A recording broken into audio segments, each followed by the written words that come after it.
Hello students, myself Karan Sonagra and welcome back to the chapter number 11, Pressure. In today's video we will see the pressure exerted by the air.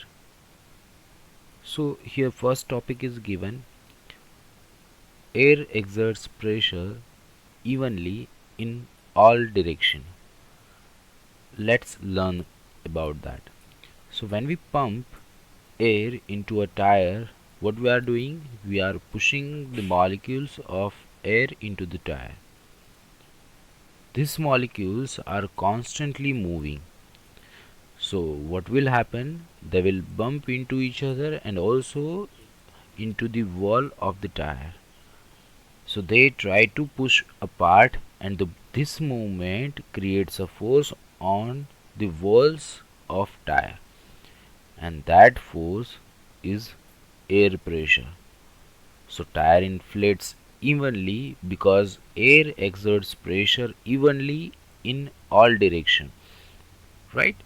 जब भी हम लोग कोई tyre में हवा भरते हैं तो वहाँ पर क्या होता है कि we are pushing air molecules into the tyre.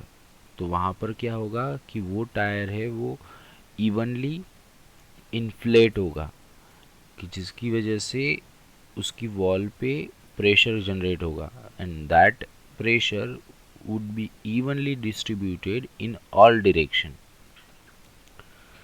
Now let's see air pressure and atmospheric pressure. But before that, let's learn what is air. So air is a mixture of gases such as oxygen, nitrogen, carbon dioxide, ozone and other gases, right? So a layer of mixture surrounds the earth, and that layer is known as atmosphere. So air is a mixture of gases, and the layer of air or layer of the mixture of gases surrounds the earth, which is known as atmosphere. तो जो ये gravity है हमारे अर्थ की, it pulls the atmosphere towards the earth, and because of the weight of this gases or this atmosphere, it exerts a pressure, and this pressure is known as atmospheric pressure. तो air is a mixture of different types of gases, and जो उसका layer है which is surrounded which surrounds the earth, that is known as atmosphere. और उस atmosphere का जो wait होगा, या तो आप ये बोल सकते हो the weight of gases, it exerts a pressure, and that pressure is known as atmospheric pressure. So atmospheric pressure is exerted on everything on the earth including you, मतलब कि हम पे भी लगता है. It is measured with the device named barometer. So if we want to measure the atmospheric pressure, what we need? Barometer. A pressure exerts on our bodies by weight of the column of air and stands directly above us is 1 kilogram weight per square centimeters. So can you find out how much weight you are carrying on your head? मतलब कि आप क्या measure कर सकते हो कि आपके head पे कितना वेट है. So to measure that, one activity is given to find out the weight of air you are carrying on your shoulder. So to perform this activity, you need newspaper, scissor and a ruler, or you can say the measuring tape. So what you have to do, you have to cut a rectangular hole of from a newspaper, so that newspaper slips over your head and shoulders rest tightly against your upper arm. This will help you to determine the horizontal surface of your head and shoulders that experience the atmospheric pressure. मतलब जो हमारा shoulder है वो क्या feel करेंगे? Atmospheric pressure. So the area of horizontal surfaces, मतलब ये जो है area of horizontal surfaces exposed to atmospheric pressure can be measured by L cross B. मतलब ये आप L क्रॉस B करके आप एरिया फाइंड आउट कर सकते हो. Now remove the paper and measure the length and breadth of the rectangular centimetres, and we can find out the surface area. So if we find out the surface area, we just have to multiply it with the 1 kilogram, right? So what we will find, we will find that the total weight of the column of air that we are carrying on our shoulder. So what is the science behind that? That why do we not feel the weight of the air column above us? हमारे ऊपर जो ये air column है उसका wait हमें क्यों नहीं लगता है? तो the fluid inside our body it also exerts the pressure outward, और जो बाहर का है वो इनवर्ड प्रेशर क्रिएट करेगा, और हमारे बॉडी का जो प्रेशर है वो आउटवर्ड है। तो वो क्या होगा कि इक्वल होने की वजह से बैलेंस हो जाता है, and their pressure balance the atmospheric pressure. So these are the fluids in our lungs, in our body vessels, our stomach, digestive system, ears and more।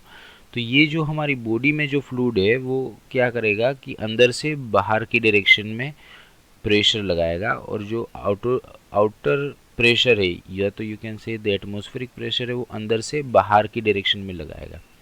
तो ये दोनों प्रेशर इक्वल अमाउंट के है, दैट इज द रीजन कि we are not feeling any kind of pressure.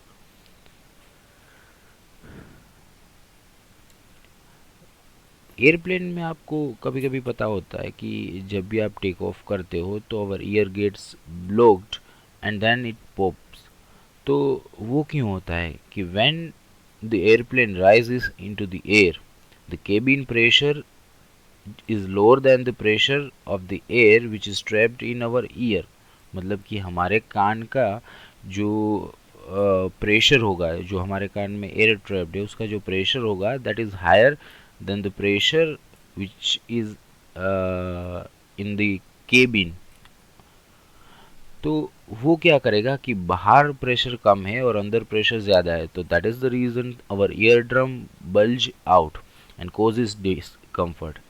But when the airplane descend, मतलब कि जब वो नीचे उतरता है तो क्या होता है कि air pressure increases and our eardrums cave inwards, मतलब कि बाहर का प्रेशर ज़्यादा है जबकि अंदर का प्रेशर कम है, तो जो ईयर ड्रम की केव होगी वो कौन सी साइड बेंड होगी? Inwards. So this movement causes pop. So pressure is released through the Eustachian tube which connect the middle ear to the throat. ये जो प्रेशर है वो रिलीज कहाँ से होता है? Eustachian tube which is connected to the middle ear, और which connects the middle ear to throat. Middle ear और थ्रोट को ये कनेक्ट करते हैं। The pressure changes in the air pockets behind your ears. तो प्रेशर चेंज कहाँ पर आपको मिलेगा? जो एयर पॉकेट से बिहाइंड योर एयर वहाँ पे। यहाँ पर एक फैक्ट स्टोर है that astronauts wear space suit whenever they step outside the spacecraft in the space. Why?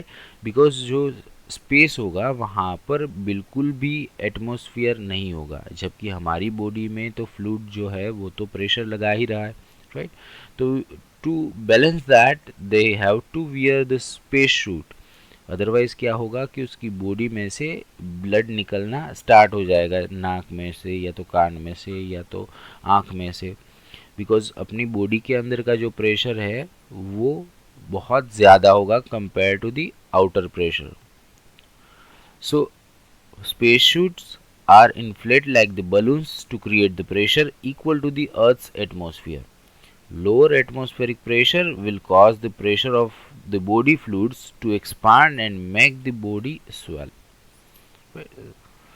Now let's see how does air exert pressure। तो एयर है वो किस तरह से प्रेशर लगाती है। लेट्स टॉक अबाउट दैट कि when we blow the air into the balloon how does atmospheric pressure play a part. कि जब भी हम लोग कोई एयर को बलून में ब्लो करते तो वहाँ पर क्या होता है? The air we push inside the balloon exerts pressure equally in all direction against the atmospheric pressure pushing from the outside. मतलब कि आप जब भी कोई एक बलून में हवा ब्लो करते हो तो क्या होगा कि वो इस डायरेक्शन में, बाहर की डायरेक्शन में वो एयर प्रेशर लगाएगी, राइट। और जब भी आप जितनी जितनी एयर यहाँ पर अंदर ब्लो करते जाओगे उतनी ही उतनी इसकी जो सरफेस है वो एक्सपांड होती जाएगी, मतलब कि बलून की साइज बढ़ती जाएगी। और वो जो एटमॉस्फेरिक प्रेशर है जो बाहर से लग रहा है लाइक दिस, उसको बैलेंस करेगी। बट हमें पता है कि अगर हम लोग हद से ज़्यादा एयर है वो ब्लो करते तो व्हाट विल हैपन कि ये जो बलून है वो फट जाएगा, राइट। क्योंकि उसकी जो इलास्टिक लिमिट है उससे ज़्यादा हमने उसमें एयर ब्लो कर दी है। दैट इज़ द रीज़न कि जो उसका इलास्टिक मटेरियल है वो स्ट्रेच ज़्यादा नहीं हो पाएगा। And when the pressure inside becomes more than the pressure outside, it tears and burst, वो फट जाएगा। The pressure decreases with the altitude, मतलब कि जो ये एटमॉस्फेरिक प्रेशर होगा वो जैसे जैसे आप हाइट पे जाओगे तो वो क्या होता जाएगा, डिक्रीज होता जाएगा। Altitude means the height from the sea level. So atmospheric so the atmosphere stretches to around 150 kilometres above the earth, मतलब जो अर्थ की सरफेस है उससे 150 किलोमीटर तक हमारा एटमॉस्फेयर है। बट जो मोस्ट ऑफ द गैसेस है they are found within the 10 kilometres of the earth surface, वो 10 किलोमीटर की रेंज में ही आ जाते हैं। At the outer end of the atmosphere pressure is almost 0 pascal because there is so little air and the molecules do not bump into each other. That is the reason they will not exert pressure. तो pressure mostly 10 kilometre की जो range है from the surface of earth वहाँ पर almost equal जितना होगा। But जैसे जैसे आप ऊपर जाते जाओगे तो वो क्या होता जाएगा, कम होता जाएगा। At the sea level, the atmospheric pressure is around 1 lakh 1300 Newton per meter square, or you can say 1 lakh 1300 Pascal, or you can say 101.3 kilopascal. However, on the Mount Everest, which is at the height of 8848 metres above the sea level, जो sea level है उससे कितना है, almost 8.8 kilometre जितना ऊपर है, तो वहाँ का जो एटमॉस्फेरिक प्रेशर है दैट इज 33,000 पास्कल, और you can say 33 kilo pascal. तो जो जो भी क्लाइंबर्स होते which are climbing above the 3000 metres elevation, so they need oxygen cylinder as well as oxygen mask, because वहाँ पर जो एयर है वो इतनी थिक थिन हो जाती है, इतनी पतली हो जाती है कि दे कांट इवन ब्रीथ। तो ब्रीथ करने के लिए they are carrying oxygen cylinder and mask, but it also varies with person to person. So as we go downwards to the earth, there are more gases, there are more molecules, so the pressure increases. At the lower level, there are more fluids, or you can say the air being pulled down by the gravity. Gravity से जितना fluid हो, either it is liquid or gas, तो वो gravity से अगर जितना ही नीचे है तो वो ज़्यादा ग्रेविटी उसको पुल करेगी। अगर ग्रेविटी ज़्यादा पुल कर रही है तो क्या होगा, प्रेशर ज़्यादा क्रिएट होगा। सो at lower level there is more fluid and air above being pulled down by the gravity, so the pressure is greater on anything below. Pressure है वो नीचे की चीज़ों पे ज़्यादा लगेगा कंपेयर टू कि जो हाइट पे हो, right. So here also one fact story is given. The Mount Everest is not only as the highest peak in the world, but it is also the Earth's highest garbage dump.